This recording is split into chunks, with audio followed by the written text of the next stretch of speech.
Hi friends. इससे पहले मैंने कुछ वीडियोस बनाए थे मैथमेटिक्स के ऊपर, क्लास टेंथ के लिए, टेंथ बोर्ड्स के एग्ज़ाम के लिए। अब मैं कुछ वीडियोस आपके ट्वेल्थ क्लास के राजनीतिक विज्ञान से संबंधित बनाऊंगा। और मैंने देखा है कुछ वीडियोस के अंदर कि पॉइंट वाइज आपको विस्तार से उन टीचर्स ने बहुत बेहतरीन तरीके से समझाया है। तो हम सेशन इतना लंबा नहीं लेंगे, वीडियो इतना लंबा नहीं लेंगे, लेकिन पाठ की ब्रीफ आपको मैं समझाने का प्रयास करूँगा। और पाठ के अंदर आने वाले विशेष कुछ शब्द जिनको रटने से अच्छा समझना ज़्यादा ज़रूरी समझता हूँ मैं, ताकि आप अपने विचारों को खुल करके लिख सकें। उसी दृष्टि से मेरा ये वीडियो बनाने का मैंने विचार किया है। और क्लास ट्वेल्थ के जो राजस्थान बोर्ड में चल रही है समकालीन विश्व राजनीति, उसके पहला जो टॉपिक है दो ध्रुवीयता का अंत, इस टॉपिक से अपन पाठ की पूरी समझ लेंगे कि क्या महत्वपूर्ण इसके अंदर है। पाठ की जो संक्षिप्त जानकारी होगी, अति संक्षिप्त नहीं करूँगा, लेकिन कुछ विशेष और परीक्षा की दृष्टि से जो महत्वपूर्ण बिंदु है उसके ऊपर अपन फोकस करते हुए वीडियोस बनाएंगे।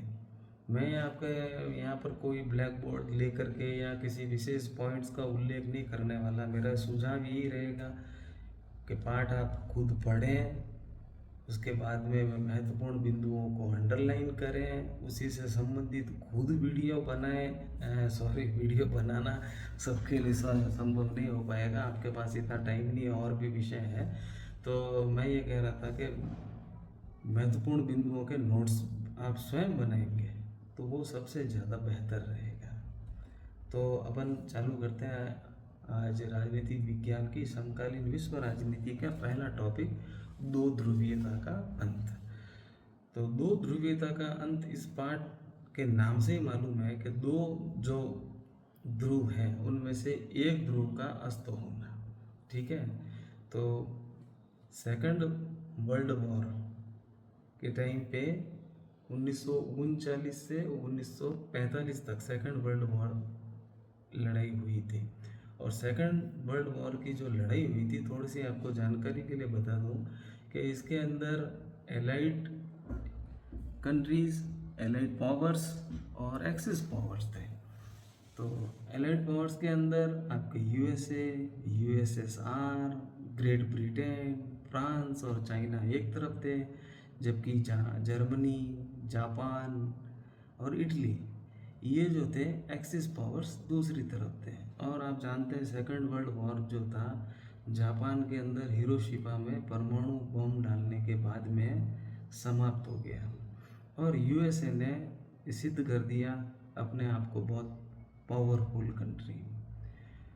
तो यहाँ पे एक तो वर्ड आता है कि सेकंड वर्ल्ड वॉर के बाद की स्थिति। उसके बाद में 1947 से लेकर के 1991 तक, 47 में हमारा देश आज़ाद हुआ, और तब से लेकर के 1991 का जो दौर है वो शीत युद्ध का दौर कहलाता है, क्योंकि उस वक्त दो पावरफुल कंट्री मानी जाती थी, एक यूएसए और एक यूएसएसआर। इन दोनों के बीच में शीत युद्ध इसलिए कहा जाता है कि वास्तविक युद्ध नहीं होना, लेकिन युद्ध होने के भय से तैयारी करना, हथियारों की होड़ मची हुई होना दोनों राष्ट्रों के अंदर, और संबंध पूरे तनावपूर्ण होना। युद्ध नहीं होता है, लेकिन युद्ध जैसे हालात होना वो कहलाता है कोल्ड वॉर, शीत युद्ध होना। तो यूएसए और यूएसएसआर के बीच में 1947 से लेके 1991 तक एक शीत युद्ध का दौर चला, और इस दौर के अंदर पूरी दुनिया के अंदर ये दहशत बनी रही, क्योंकि दोनों ही परमाणु शक्ति संपन्न थे। और यूएसए ने प्रूव किया था अपनी ताकत जापान के अंदर हिरोशिमा और नागासाकी पे बम डाल करके। तो पूरी दुनिया जो है वो एक तरह से भय से ग्रसित थी कि न मालूम इन दोनों के बीच में कब युद्ध होगा। तो 1947 से 91 का ये एक दौर था, और उस दौर के बाद क्या होता है, यूएसएसआर का विघटन हो जाता है। यूएसएसआर जो है 15 कंट्रीज़ के अंदर बट जाता है। 15 कंट्रीज़ के अंदर बट जाने के बाद में आप देख रहे हैं अब पावरफुल कंट्री कौन सी बच गई, केवल यूएसए। और दैट्स वाई वो दो ध्रुव से अंत होकर के एक ही पोलर रहा। हालांकि देखो बाद में आप पढ़ेंगे कि भारत और रूस और ये सब समर्थक है कि दुनिया जो है वो बाइपोलर होनी चाहिए, बहुत सारे ध्रुव होनी चाहिए, शक्ति का एक केंद्र नहीं होना चाहिए। लेकिन आपको जानकारी इस पार्ट में ये दी है कि किस तरह से सोवियत संघ का विघटन हुआ। तो पार्ट के परिचय में स्टार्टिंग में आप पढ़ेंगे पूंजीवादी देश एक इसके अंदर शब्द आया है, समाजवादी, साम्यवादी, इन चीज़ों का अंदर इन शब्दावलियों का क्या अर्थ है। तो अमेरिका है वो एक पूंजीवादी राष्ट्र है। पूंजीवादी राष्ट्र से क्या मतलब है कि ऐसे देश जहाँ पे सारे उपक्रम, प्रोडक्टिविटी के सारे साधन जो होते हैं वो निजी हाथों के अंदर होते हैं। जैसे एयरलाइंस की बात कर लीजिए, वो निजी है हाथ के अंदर। या आपके यहाँ जैसे बिजली विभाग है तो ये गवर्नमेंट चला रही है। तो ये समाजवाद के समर्थक कहलाते हैं, जहाँ पे सबको समान दृष्टि से देखा जाता है और लोक कल्याण का ध्यान रखा जाता है। लेकिन पूंजीवादी देश के अंदर सारी इंडस्ट्रीज जो है वो सभी होती है निजी हाथों के अंदर, प्राइवेट सेक्टर के अंदर हाथ में होती है। तो ये जो शब्द आया है इसके अंदर पूंजीवादी, तो अमेरिका जो है वो पूंजीवादी देश है। और यूएसएसआर जो था वो समाजवाद के समर्थक थे। और समाजवाद के अंदर लोक कल्याण की बात होती है, सभी को समान रखने की बात होती है। अब भारत जैसे देश के अंदर जो है यहाँ पर मिश्रित व्यवस्था है। इस मिश्रित व्यवस्था के अंदर क्या है, कुछ उपक्रम प्राइवेट सेक्टर के हाथ में है, कुछ उपक्रम गवर्नमेंट सेक्टर के हाथ में है।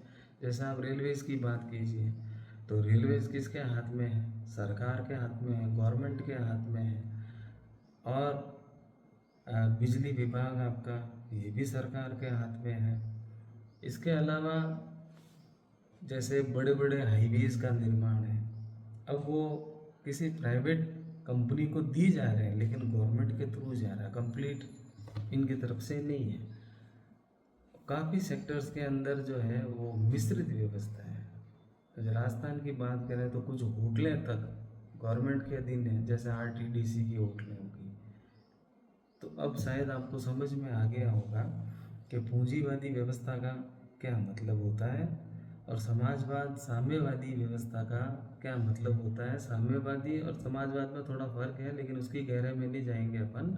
तो समाजवाद से मतलब अलग है और पूंजीवादी का मतलब आपको समझ में आ गया होगा। इसके अलावा यहाँ पर एक और बात की है, दूसरी दुनिया की बात की है। पहली दुनिया क्या है, दूसरी दुनिया क्या है, तीसरी दुनिया क्या है, ये बात आपको समझनी चाहिए। पहली दुनिया से मतलब होता है जो विकसित राष्ट्र है। आज की तारीख में अपन लें तो अमेरिका है, इसके अलावा रूस है, चीन है, फ्रांस है, ये सब डेवलप्ड नेशन है। ये दूसरी दुनिया के देश उस वक्त किसको कह रहे थे, यूएसएसआर और जो पूर्वी यूरोप के देश उसके साथ शामिल हुए थे उसको कह रहे थे अपन दूसरी दुनिया। और तीसरी दुनिया जो डेवलपिंग नेशंस है, जैसे भारत हो गया एक विकासशील राष्ट्र है, तो वो तीसरी दुनिया कहलाता है। तो ये शुरुआती कुछ शब्दावली है जिसको आपको समझ में आना चाहिए। इसके अलावा यहाँ पर इम्पोर्टेंट बात आपको ध्यान रखनी है कि बर्लिन की दीवार बनाई कब गई थी, तो 1961 के अंदर बनाई गई थी। और वापस गिराई कब गई थी, तो 1989 में डेट थी 9 नवंबर को बर्लिन की दीवार गिराई गई थी। बर्लिन की दीवार कहाँ है, ये दीवार है जर्मनी के अंदर है, ठीक है ना। और ये दीवार जो है एक तरह से प्रतीक थी साम्यवादी और पूंजीवादी दुनिया के बीच की। अब इस टॉपिक के अंदर मूल बात यहाँ से चालू होती है। अब तक आपको मैंने जो सारी शब्दावली बताई, जिसके अंदर पूंजीवादी बताया, आपको समाजवाद बताया, सेकंड वर्ल्ड वॉर की डेट बताई 1939 से 1945, उसके अलावा आपको बताया था कि शीत युद्ध का दौर और शीत युद्ध का क्या अर्थ है, पहली दुनिया, दूसरी दुनिया और तीसरी दुनिया, इन तीन बातों का अर्थ आपको बताया। अब इसी टॉपिक के अंदर नेक्स्ट जो चीज़ हमारी चालू होती है और इम्पोर्टेंट है कि सोवियत प्रणाली क्या थी। अब देखिए, सोवियत प्रणाली जानने के लिए हमको सबसे पहले थोड़ा और पीछे की तरफ लौटना पड़ेगा। सेकंड वर्ल्ड वॉर से भी पहले की बात है। 1917 के अंदर रूस में हुई समाजवादी क्रांति से यूएसएसआर बना था। तो उस टाइम में ये सारी कंट्री जो थी वो पूंजीवाद का विरोध करके ही इनका गठन हुआ था, यूएसएसआर का।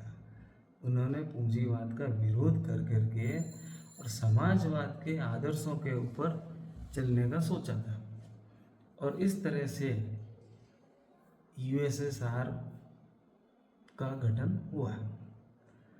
और इसके अंदर जो मैंने आपको बताया, सोवियत प्रणाली के अंदर कि इनका गठन 1917 के अंदर हुआ। पूंजीवादी व्यवस्था का विरोध करके समाजवाद के आदर्शों पे चलने की बात को लेकर के विरोध हुआ। और यहाँ पर राज्य और पार्टी की संस्था सब कुछ उनके हाथ में था।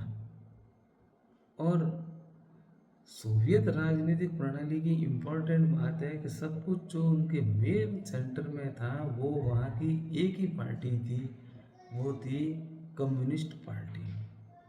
दूसरा विपक्षी दल कुछ था ही नहीं। ये सबसे इम्पोर्टेंट बात आपको लिखनी है कि अकेला एक ही दल था वहाँ पर, कम्युनिस्ट पार्टी। और ऐसा अभी देख सकते हैं आप, चाइना के अंदर भी वर्तमान में एक ही पार्टी है, दूसरा किसी प्रकार का विपक्षी दल नहीं है। तो सोवियत प्रणाली के अंदर उन्होंने पूंजीवाद का विरोध करके 1917 के अंदर सारे इकट्ठा हुए, यूएसएसआर बनाया उन्होंने। और उसके अंदर उनकी मेन जो चीज़ थी समाजवादी आदर्शों के ऊपर चलने का उन्होंने निश्चय किया। इसके अंदर कोई पार्टी नहीं थी, मेन उनकी सेंट्रल पार्टी थी कम्युनिस्ट पार्टी थी। अब बात आती है दूसरी, इनकी अर्थव्यवस्था बहुत अच्छी थी, सुदृढ़ थी, और संचार प्रणाली बहुत अच्छी थी, और ऊर्जा के बहुत सारे संसाधन थे। तेल भी प्रचुर मात्रा में, आज भी रसिया में, अभी आप देख रहे होंगे न्यूज़, भारत रसिया से भी तेल खरीदता था, खरीदता है। और आवागमन की भी विशाल प्रणाली है। हम देख रहे हैं अपने यहाँ पर अब सड़कों का जाल विगत 10-20 वर्षों में बहुत अच्छा हुआ, लेकिन अपन बात कर रहे हैं, देख लिए मतलब इतनी पुरानी बात, उस टाइम भी उनके पास बहुत अच्छा आवागमन का नेटवर्क था। और जो घरेलू उद्योग थे उनका जो प्रोडक्टिविटी थी वो बहुत बढ़िया थी। कि बुक में लिखा हुआ है कि पिन से लेकर के कार तक सब कुछ मैन्युफैक्चर होता था। हाँ, ये बात अलग है कि वो गुणवत्ता के अंदर इतना ज़्यादा अच्छा नहीं था, लेकिन फिर भी बहुत बढ़िया था। और जनता को सारी बुनियादी ज़रूरत की चीज़ें वो उपलब्ध थी। इम्पोर्टेंट बात बेरोज़गारी नहीं थी। हेल्थ के ऊपर, एजुकेशन के ऊपर, लोक कल्याण जो भी है ना, उसको ध्यान में रख के गवर्नमेंट रिजनेबल रेट के ऊपर चीज़ें उनको उपलब्ध कराती थी। तो ये सोवियत प्रणाली की खासियत थी। अब क्या है, अपन ने खुद ने देखा, जो उसकी खासियत थी वही आगे जाकर समस्या भी बनती है। अब पार्टी धुरी एक ही थी, एक ही पार्टी थी, तो अब वो उसके अंदर नौकरशाही का जो शिकंजा है वो टाइट हो गया। अब आप जानते हैं तो एक ही पार्टी का शासन है, पार्टी वालों का ज़्यादा चलेगा, तो नौकरशाही का ज़्यादा रहा शिकंजा। उसके बाद लोकतंत्र और अभिव्यक्ति की स्वतंत्रता हर किसी को नहीं थी, ठीक है ना। गणराज्य पूरे 15 इकट्ठा हो रखे थे, लेकिन रूस का प्रभुत्व उन सब पर ज़्यादा था। और आपको अचरज होगा कि रूस के जो प्रभुत्व की बात थी, उसके अंदर मेन इम्पोर्टेंट चीज़ वहाँ पर भी लैंग्वेज थी, भाषा जो थी उसका कारण भी एक था। उसके अलावा उनके अलावा रेड आर्मी किताब में उल्लेख नहीं है, तो उसका भी शासन पूरे यूएसएसआर के ऊपर था। तो कुछ गणराज्यों को ये चीज़ अच्छी नहीं लगती थी। इसके अलावा 1979 के अंदर उन्होंने अफ़गानिस्तान में भी हस्तक्षेप किया था। और अपन ने बात की थी कोल्ड वॉर की, तो कोल्ड वॉर के टाइम जब आपको मालूम है दोनों तरफ तनावपूर्ण स्थिति है, तो तनावपूर्ण स्थिति के अंदर एक दूसरे से लड़ने की अगर ज़रूरत पड़ जाए तो हथियारों की होड़, तो काफ़ी एक्सपेंडिचर उनका हथियारों की तरफ होता रहा और खाद्यान्न का आयात जो था वो लगातार बढ़ता जा रहा था। तो इसके आगे अपन और कल देखते हैं। और आप, उम्मीद करता हूँ कि समझ में आया होगा आपको। बुक हाथ में लेकर के नहीं बैठे और थोड़ी देर सुन लें, वो भी बहुत बढ़िया रहेगा। थैंक्स।